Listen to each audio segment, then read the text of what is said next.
दरम्यान गोलमाल है भाई सब गोलमाल है असं म्हणत काँग्रेस प्रदेशाध्यक्ष हर्षवर्धन सपकाळ यांनी ईडीच्या कार्यालयाला लागलेल्या आगीवर खोचक टोला लगावला। तर ईडी कार्यालयाला आग लागणं ही गंभीर बाब असल्याचं खासदार सुप्रिया सुळे यांनी म्हटलं।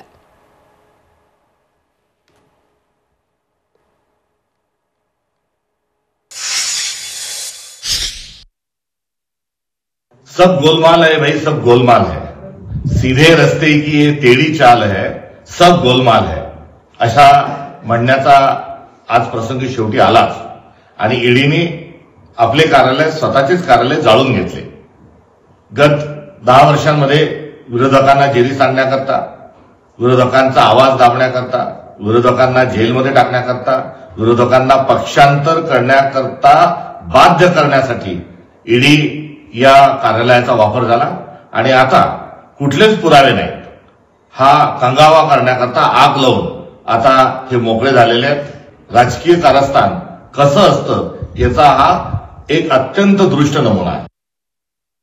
ईडीच्या कार्यालयामध्ये आग लागणं ही खूप सिरियस गोष्ट आहे, अतिशय सिरियस गोष्ट आहे आणि त्याच्यात कुणाच्या फाईली जळाल्या नाही जळाल्या माहिती नाही, पण आग कशी लागली, विझवली का नाही गेली वेळेत, या बिल्डिंगचा सेफ्टी ऑडिटची अकाउंटेबिलिटी कोण घेणार, बीएमसीला याची उत्तरं द्यावी लागतील।